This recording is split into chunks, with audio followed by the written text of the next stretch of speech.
when the thirst gets real. Oh, only in Atlanta. I've been scammed.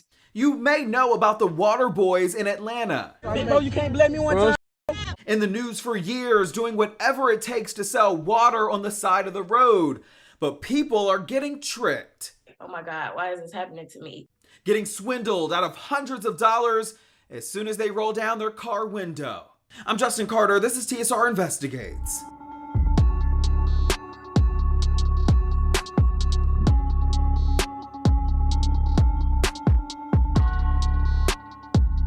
The hustle mentality, it starts young in Atlanta, especially when school lets out for the summer. Dozens of teenagers seen selling water or Gatorade to drivers at busy intersections. Even the celebrities get stopped. From Meek Mill.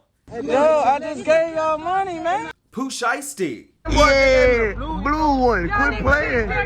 And Boozy. Nah, go ahead. I be probably up to pop you off. I gave you a blue yesterday. It can be a dangerous gig though. In 2020, an 18-year-old was shot and killed in Midtown Atlanta selling water. In another case in 2021, one of the water boys was seen on video firing at a man who refused to buy water. But what police say is now worrisome is what some of the water boys have been doing to people's Cash App accounts. You know all about the water boys. Ooh, do I? Yeah. And thanks to Crystal Childs, so do 4.6 million people who watched her TikTok video. Y'all, I am heated!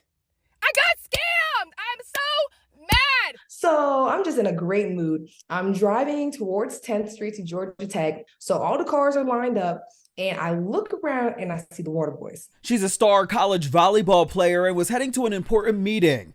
They approach and she agrees to buy a $5 Gatorade. She didn't have cash though, so they push her to send a Cash App payment. I'm typing in, no name comes up. So they're like, oh, it's so-and-so. They keep repeating it. So then the guy leans in my car and was like, oh, I got you. So as he's typing it, he's complimenting me, sweet talking. I'm already in a good mood. So now he's boosting my confidence. He's like, oh, you're beautiful. I'm like, oh, stop it. Just go ahead and get this $5 and give me the Gatorade so I can go. She gets the Gatorade and drives off. So I'm driving and something just tells me, Crystal, look at your phone. So I look at my phone at the next red light. I see they sent themselves $200. I paid $200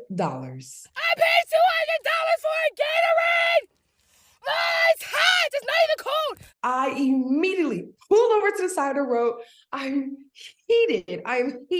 She called police, but by that point, he was long gone. They did respond to the Cash App with a heart. It was a petty move, but Childs got the last laugh. Because the video went viral, I was able to get a whole bunch of new followers and a whole bunch of NIL deals because of the growth of my platform. So I got to work with some big companies right afterwards. I worked with McDonald's, CVS, NBC Sports. Her bank also came through with the scam dispute she filed, and she eventually got her money back. 20-year-old Ajay Page, though, was not so lucky. Why the f*** I just got robbed by one of the water boys?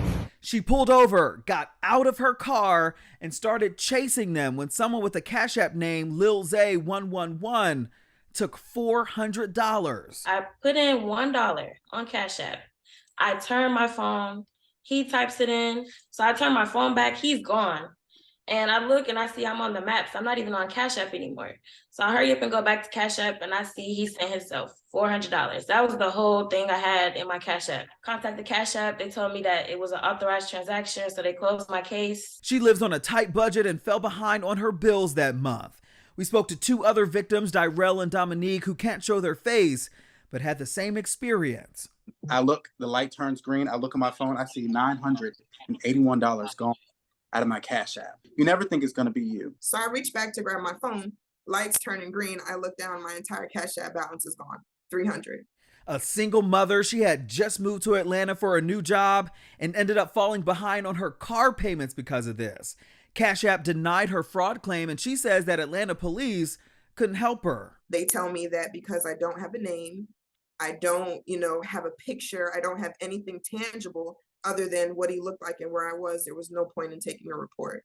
So the Shade Room took these concerns to Atlanta police. The common denominator in all of these situations involve either handing your phone over to a complete stranger or you don't have a PIN PIN protection on your apps. Lieutenant Rebecca Bandy is overseeing these cases as commander over the fraud and larceny unit. When you're hearing these cases and you have nothing, where do you even go?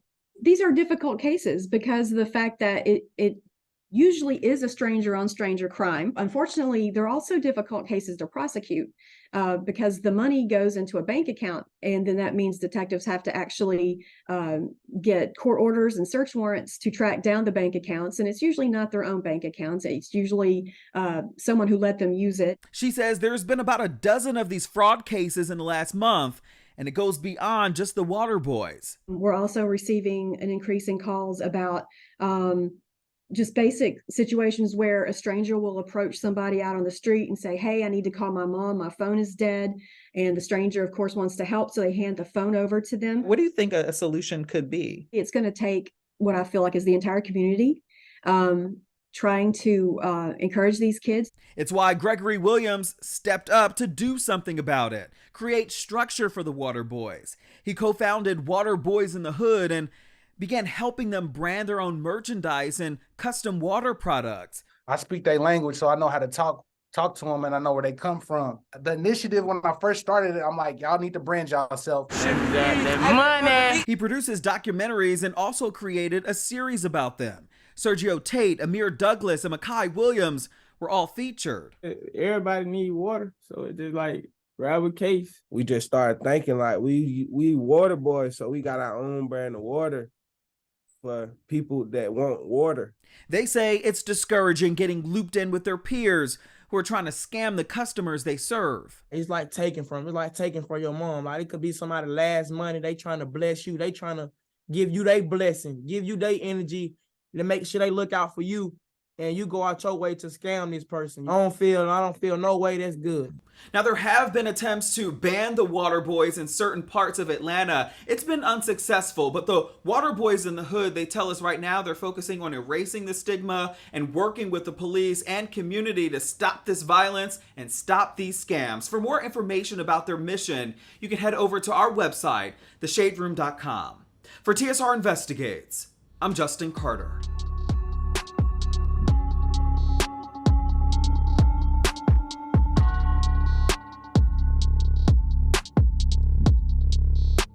Hello roommates, and thank you for watching our YouTube channel. Do you want more TSR Investigates? Be sure to subscribe and check us out at theshaderoom.com.